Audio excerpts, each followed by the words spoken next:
Joining me now, Liberal MP and former Ambassador to Israel, Dave Sharma, and Labor MP, Andrew Leigh.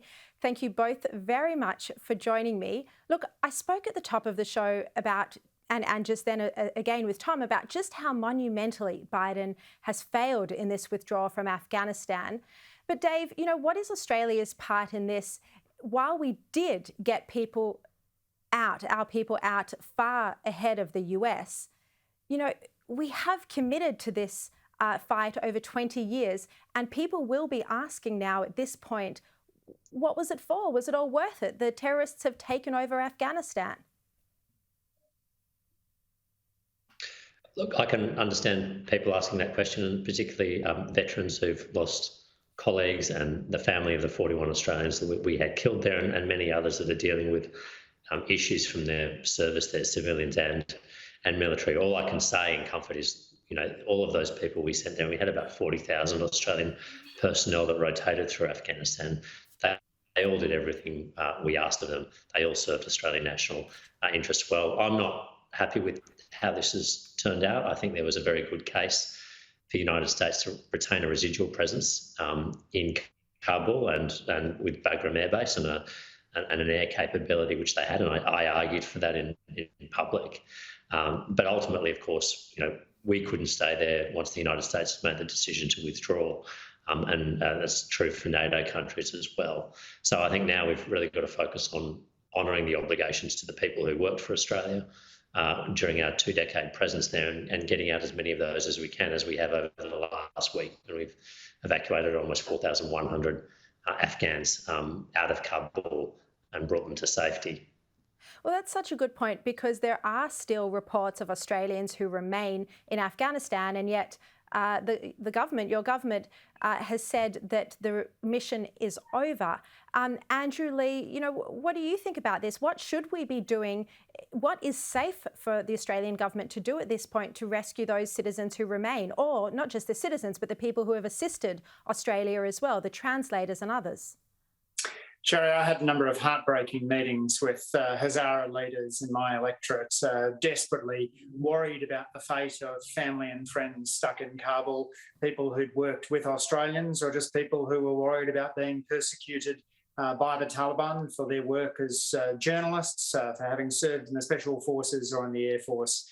Labor had been warning for months that we needed to get people out more quickly, and so we were disappointed that there wasn't more movement of people out through May, April, June, July before it came to this. I spoke to in the Parliament about the 20-year commitment to Afghanistan.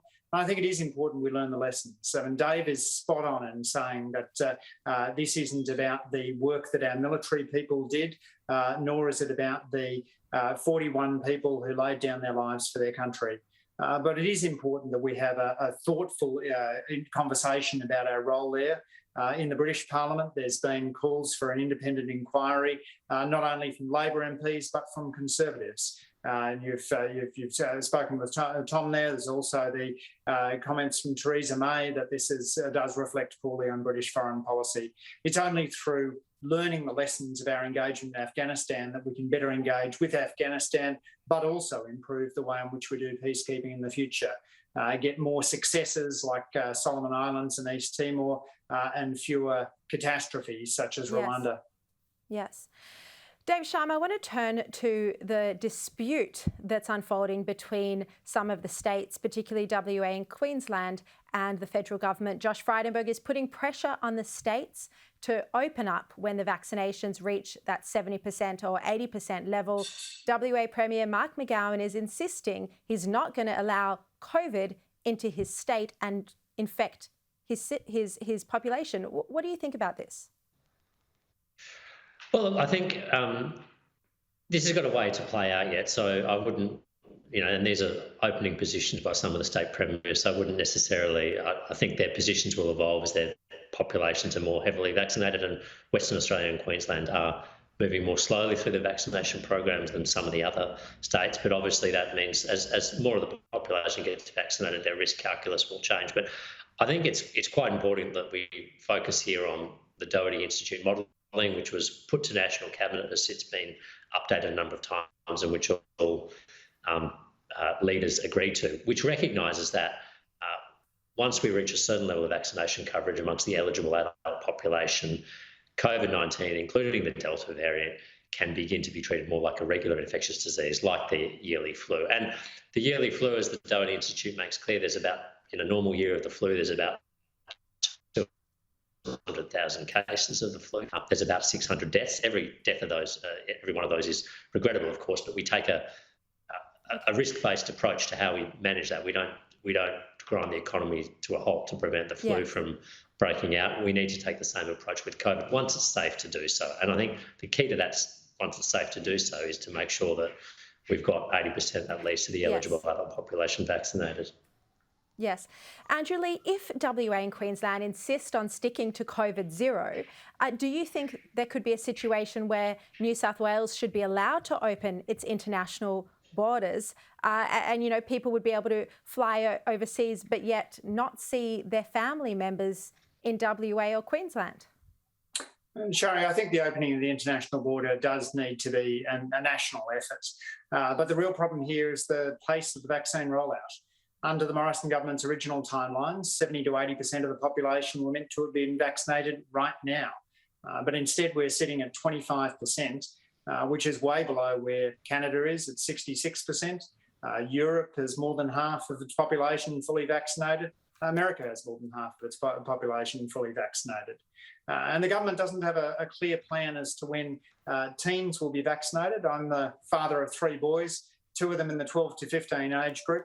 And I find it strange that Scott Morrison is essentially saying, well, don't worry about those kids for the purposes of the national plan.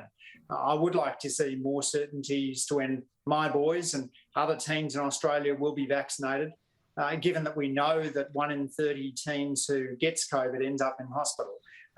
Leaving teens out of the calculation is problematic.